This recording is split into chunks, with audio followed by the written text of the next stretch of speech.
Hi hello అందరికీ నమస్తే అండి. Welcome to Padmaja's foods and blog. ఇవాళ సింపుల్ బ్రేక్ఫాస్ట్, కొంచెం హెల్తీగా కూడా ఉంటుందండి. బఠానీలు, పొటాటో, టమాటో ఇవన్నీ వేస్తాం, క్యారెట్. సో మీకు టైం లేనప్పుడు గబుక్కున మనం ఇది చేసుకోవడానికండి అటుకులు ఉప్మా అండి. ఈ అటుకులు గట్టి గట్టి అటుకులు తీసుకోవాలండి.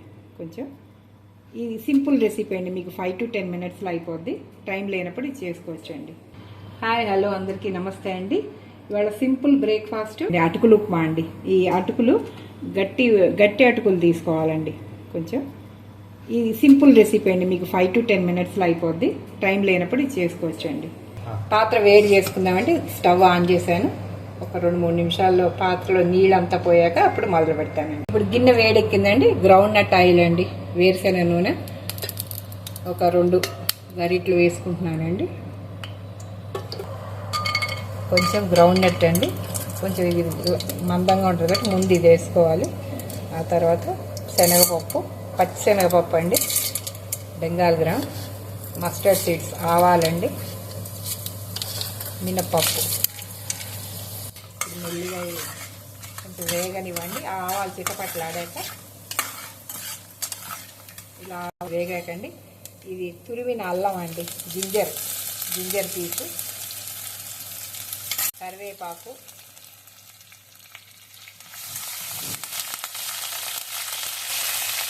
పచ్చిమిరపకాయలు. ఈ ఒక్క నిమిషం ఇది వేగనివ్వండి. ఈ అల్లము పచ్చిమిరపకాయ కొంచెం వేగాకండి ఉల్లిపాయ వేసుకున్నామండి. ఉల్లిపాయ సన్నగా కోసిన ఉల్లిపాయ,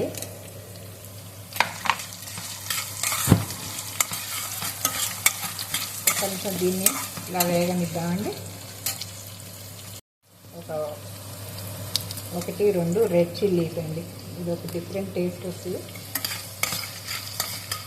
ఇప్పుడు బఠానీలు అండి, నానబెట్టుకున్న బఠానీలు రాత్రి నీళ్ళలో నానబెట్టేసి ఫ్రిడ్జ్లో పెట్టుకుంటానండి. అవసరం వచ్చినప్పుడల్లా వాడతాను. గ్రీన్ పీస్ అండి, పచ్చి బఠానీ.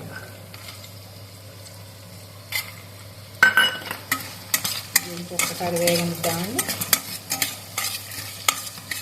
వేగాక ఇప్పుడు పొటాటో అండి, పొటాటో పీసెస్, బంగాళదుంప ముక్కలండి, ఇవి కూడా కొంచెం వేగనిద్దాం. ఒక 2 నిమిషాలు కొంచెం ఇలా వేగనిద్దామండి. వేగుతుండగా కొంచెం టమాటో పీసెస్ అండి, ఒక హాఫ్ టమాటో చేస్తే చాలండి. దీన్ని ఒక 2 నిమిషాలు మీడియంలో పెట్టుకుని వేగుతూ ఉంటుందండి. ఇప్పుడు ఒక 1/4 స్పూన్, 1/2 స్పూన్ పసుపు అండి, టర్మరిక్ పౌడర్. ఒక గ్లాస్ ఆవళ్ళకి కదండి, అటుకులు కదా, సో ఒక 1/4 స్పూను ఉప్పు అండి.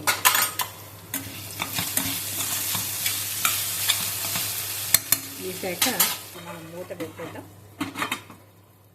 ఈ అటుకుల్నండి ఒక గిన్నెలో వేసి ఒక్కసారి మంచినీళ్ళతో కడుక్కుందామండి. ఒకసారి కొంచెం నీరు ఉండదండి. ఈ పొటాటో ఉడికిందో లేదో చూసుకోండి. పొటాటో ఉడికితే చాలండి మనకి. ఇప్పుడు ఈ కడిగేసిన అటుకులు ఉన్నాయి కదండి, కడిగిన అటుకులు ఉన్నాయి కదా, ఇది ఇందులో వేసేసుకుందామండి.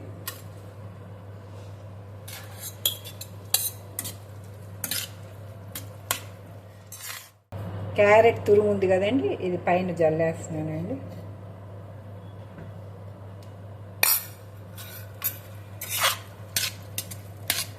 క్యారెట్ సన్న ముక్కల్లాగా కూడా కోసుకోవచ్చండి.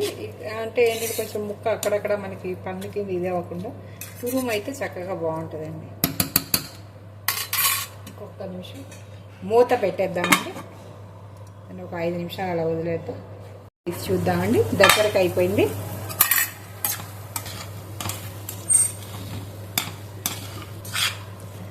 కొద్దిగా నీరు ఉందండి, ఈ నీరు కూడా అయిపోతే పొడి పొడిగా అవుతుందండి. వేడి అటుకులు ఉప్మా రెడీ అండి. మీకు టైం లేనప్పుడు అప్పుడు సరదాగా చేసుకోవచ్చండి. కడుపు నిండుగా ఉంటుంది, హెల్దీ కూడానండి. బఠానీ, క్యారెట్ ఇవన్నీ వేసాం కదా, హెల్దీగా కూడా ఉంటుందండి. Thank you so much. Please like, share and subscribe Padmaja's foods and blogs. Thank you so much once again.